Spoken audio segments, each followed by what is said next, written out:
You're watching Nation Tonight. Just months away from their presidential elections in November, United States is seeing a heated battle between the Democrats and the Republicans.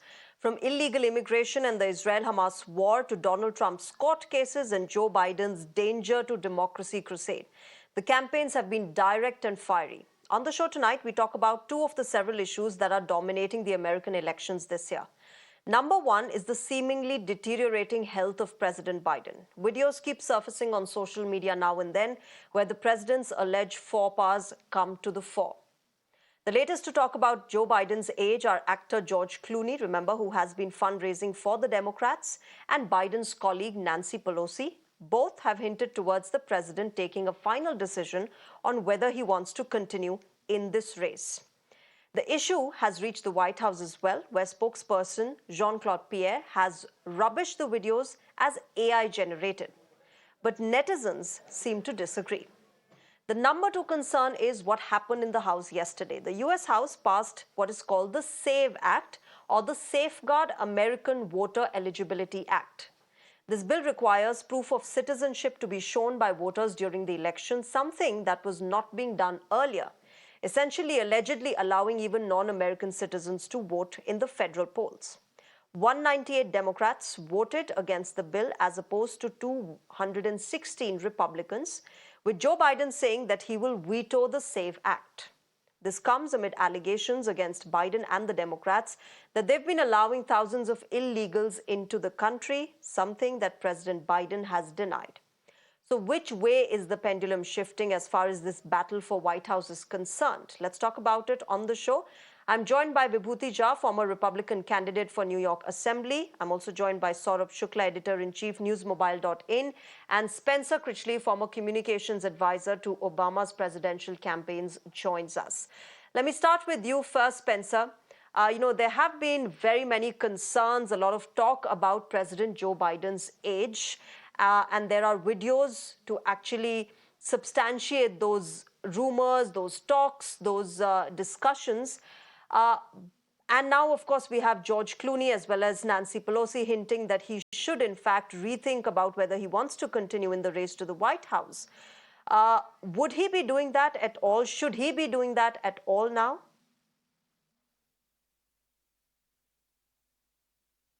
Most issues, and I always note that many people seem to think that this is naive, but I think it's actually both the morally right thing to do and the strategically smart thing to do, is to start with the truth. And only a few people know what the actual truth of President Biden's condition is. Only a few people know whether that was a freakish one-off performance during the debate or whether that's an indication of some kind of condition.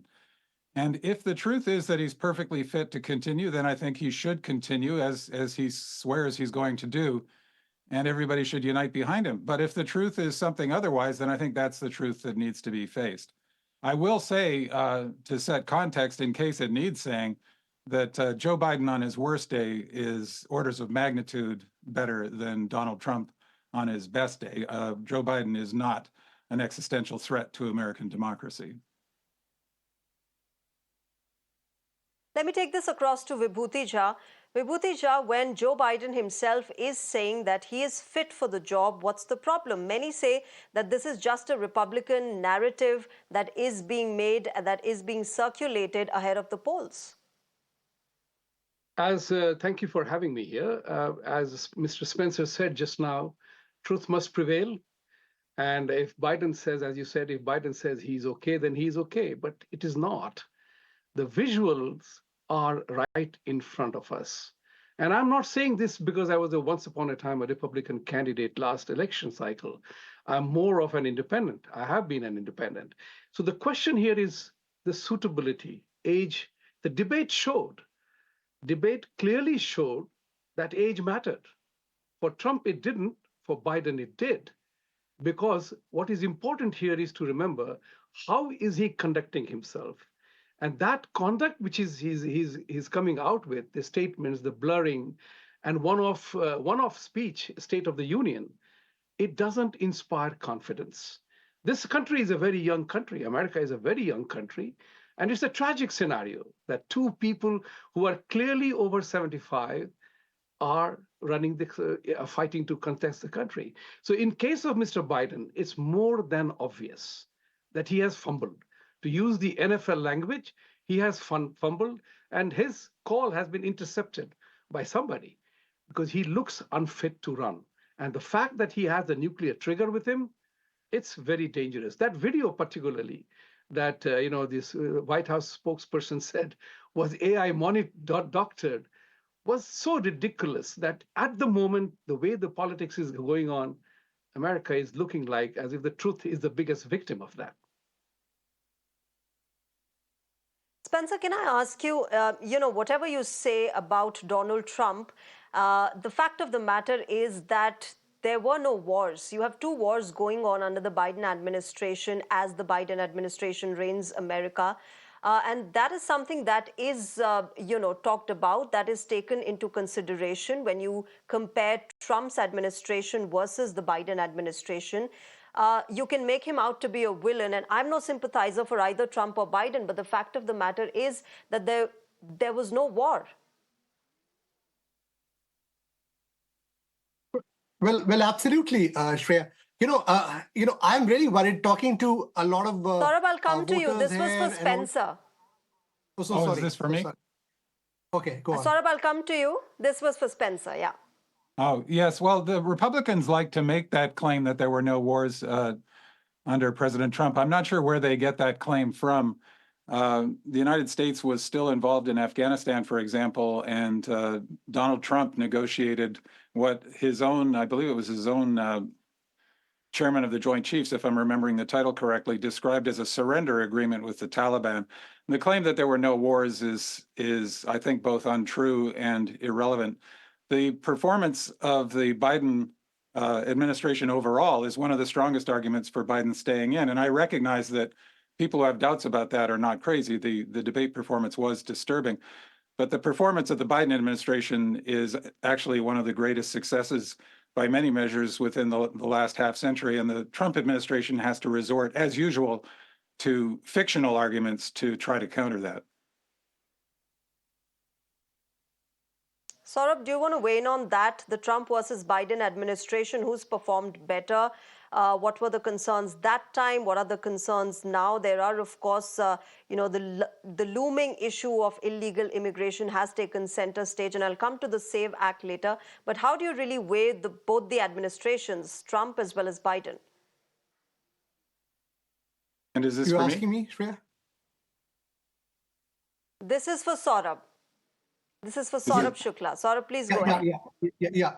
I would say that I would tend to agree with Spencer that President Biden has done a good job when it comes to, whether it be foreign policy, on economic policy, and a lot of other issues. He's provided a stable government, and obviously he has been a good president. But a good president must recognize that the legacy must continue. The problem that is happening is that he's not recognizing that by sticking on in the race, he's actually damaging the prospects of Democrats down the ticket. They have a very, very crucial time, even in Senate, if they want to regain it back, because 33 senators are up for re-election. And if he continues to be the Democratic candidate, chances are the Democrats may lose the Senate as well, which will be a bigger blow for them. They may lose the presidency, may lose the Senate. So this is something I think President Biden has to recognize, that if he wants the larger interest of the Democratic Party and people who have supported him, he should quit at this moment. That's what overwhelming sense is, because, obviously you actually quit when you are on a high. So that can happen, and that will really address the legacy of President Biden. About Donald Trump, obviously, at this moment, as we speak, he has an edge. He has an edge, and in fact, I think his I would say publicists have tutored him well, because he's prone to controversy many times, but he has been far more stable in the last few public appearances that we have seen. And certainly, as we see now, he has an edge when it comes to US elections 2024. Shreya? Saurabh, can I also ask you, here in India, we keep seeing these videos of Joe Biden and how, people are concerned about his age and all of that. But is it just an online phenomena? And the fact that the real issues have been subsided in this case, or on the ground in America, people are still talking about illegal immigration, healthcare, the wars, all of that, instead of the age factor?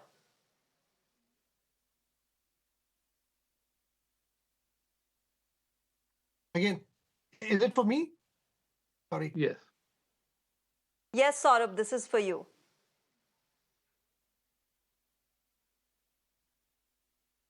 Saurabh, are you able to hear me? Can't hear you. All right. Let's try and fix that audio issue with Saurabh Shukla. But Spencer, you want to respond to what Saurabh was saying? The fact that what's the harm in, just withdrawing from the race right now and giving another Democrat candidate a chance, leave on a high, leave a legacy behind? Well, I do understand Biden and his team's reluctance to do that because it would be a very risky move. It would, send the signal of lack of confidence in the leader, and confidence in the leader is one of the most important messages either party can send. That said, the risks need to be balanced, and I don't think there is going to be. Well, I'm sure there isn't going to be a risk-free decision here, and nobody can predict the future with any confidence whatsoever. Whether they're predicting that Biden will definitely lose or that Biden will probably win. We cannot know that. All we can do is balance risks. And so, as I say, I think that Biden and his team need to take a very honest look at his own condition and ask themselves, are they really confident that he is completely fit for what may be the most demanding job in the world? And to run the campaign that's necessary, not just for him to get that job, not just for the Democratic Party to win, but literally to protect the future of American democracy against an authoritarian takeover. It can't be said often enough that Trump has dropped any pretense otherwise. He and his supporters are enthusiastically going ahead, for example, with this Project 2025 agenda, which he's tried to walk back from the last few days, but which details an authoritarian takeover of the United States, and which was authored and promoted by his closest advisors and his enthusiastic backers at the Heritage Foundation. So that's what's really at stake here. I actually think that whether it's Biden going ahead or another candidate, this remains an entirely winnable race for Democrats and for democracy, as long as Democrats can unite and commit. I think much of the split in the polls we see right now, where either Trump is ahead or it's roughly even, as a brand new poll this morning suggested, amounts to what's called negative partisanship, meaning people who are supporting Biden are I think it's 92% of Democrats remain committed to voting for him, even if they have doubts. Much of that is they absolutely will not vote in favor of Donald Trump, who they see as a threat to democracy, I think quite correctly. And similarly, people who support Trump absolutely are not going to vote for any Democrat. So I think ultimately, as long as it's really any candidate virtually that Democrats unite behind and commit to, that's the most important consideration going forward. Okay. Let me also ask Vibhuti Jha about the contentious SAVE Act that was passed by the House. Republicans have been saying that this is something that should have been done much earlier. Joe Biden has said that he is going to veto it. How do you really see it? That's the biggest joke in America. And as once upon a time living in India, where we needed a voter's ID, an Election Commission of India very proudly issues 600 million plus voters' ID to protect the voter integrity and to protect the integrity of the system. We as Americans are fighting shy of that. And it is sad that democratic operators are talking about not giving the voting ID. This is a country where to enter a building, you need an ID.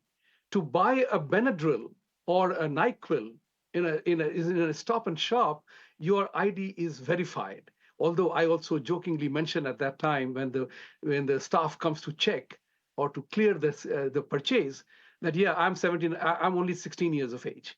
But jokes aside, it's a very serious matter. This threatens the very integrity of democracy in America. That when we are trying to export our model of democracy, that we tell people that you don't need an ID to vote, whereas everybody needs an ID to do whatever they want to do. So that's a joke. That's a real, people are seeing it. And across the board, I am independent. I talk to Republican, Democrats, white, blacks, all kinds of people, and they all laugh at it. What is Nancy Pelosi having in mind not to have the ID? That is where the intent becomes very clear. That's what I said. Truth is the biggest victim in this election in our America right now, and that's the sad part. For President Biden to say he Vibhuti will Jha, let me veto get it. Spencer to respond to this. Yeah. Spencer, what's the problem? You know, there are serious allegations against the Biden administration of getting illegals into the country just right ahead of the elections that are slated for November. 2023 saw the highest recorded number of illegals that have entered the United States from the US-Mexico border. What's the problem if the SAVE Act is passed indeed? That same year also saw the highest level of enforcement, and the surge began under President Trump. And as always, unfortunately, these arguments are made by the current version of the Republican Party in utterly bad faith. Biden signed on to, was willing to sign on to, and the Democrats in Congress signed on to an immigration bill that was authored by one of the most conservative members of the Congress. And Trump, in the open, ordered the Republicans in Congress not to agree to something they had already verbally agreed to because it was the best agreement from their point of view they'd ever seen. And he explicitly said in public it was because it would be politically bad for him. And this supposedly terrifying threat of immigrants who are supposedly slaughtering Americans should be allowed to go on for many months until President Trump could benefit from it politically, which shows you the incredible depth of cynicism here. The argument that voters should have IDs seems entirely reasonable on its face, but there are a couple of serious problems here. First of all, despite the merits of that argument, there is virtually no problem with people committing that kind of voter fraud. A very careful study examined millions of votes and found only 30, actually examined all the votes in a recent election. And I believe, if I remember right, found only 30 suspected cases of that kind of voter fraud. So this, in reality, is a negligible problem. And the Republicans don't care about it as any kind of serious threat to the integrity of the vote, which we can also recognize by their willingness to try to overthrow the results of the last election using violence if necessary, and former President Trump's refusal to promise to accept the results of the next election unless he wins it. So the only purpose they have in pursuing this issue is inventing a trumped up issue, if you will, to exploit people's xenophobic fear of immigrants, which they also stoke, and try to use that to mobilize their voters as usual based on fear and bigotry and hatred, unfortunately, in a country whose greatness is built on its openness to immigration. Now, that does not mean, of course, completely open borders. And President Biden, as I say, has been firmly behind one of the strongest immigration enforcement bills ever, only to see it torpedoed by President Trump for cynical political reasons. Okay, Vibhuti Jha, you want to quickly respond to that before I wrap this discussion up? Yeah, please go ahead. Yeah, the accusation on Republicans that it is a cynical thing to voter ID, the incidents and whatever, is remarkably naive, in my opinion. And I say it with due respect, Spencer, that, you know, what is important here is to ensure that no incident happens. Just like the airport security, you do not want an incident to happen, unfortunately. The issue is about integrity as a whole. It's not about integrity of a moment. So this is very facile to say that Republicans blunted this immigrant. We are all immigrants in this country. We don't suffer from any immigration xenophobia. So that is another facile statement, or a spin, if I may say so, to accuse everybody of being anti-immigrant. We are all immigrants here. As famous as famously PJ O'Rourke said, that this country will forever have a problem having a comprehensive immigration policy or a comprehensive foreign policy, because every goddamn citizen is a foreigner. So I would say that with most respectfully, that we don't suffer from xenophobia. Okay. It's like I live in Long Island. If you pump in a million cars on Long Island Expressway at one time, it becomes a parking lot. The question is the modality and the modus operandi of the whole process. And I know one thing for sure. I have been here since 1991. I have been hearing it forever, that we need a comprehensive immigration reform. We need Okay. a war on drug. None of them we have won as yet. So either we are incompetent or we don't want to solve the problem. All right. If I may be clear, I'm not suggesting all Republicans are let's- xenophobic, but I think it's demonstrably true that Trump thrives on stoking fear and hatred of immigrants. I also think there's a reasonable case for voter ID. I don't think we have time to get into the complexities of that case, but I just don't believe the Trump Republican argument for it is at all sincere. You want me to say something? We'll leave on it there, that? and hopefully, gentlemen, we will have this discussion once again, and hopefully we'll have you, Vibhutija, Spencer, and Saurabh Shukla back on the show to get your perspectives. But I'll have to wrap it up here. Thanks very much to all of you gentlemen for joining us tonight and sharing your perspective. Thank you very much.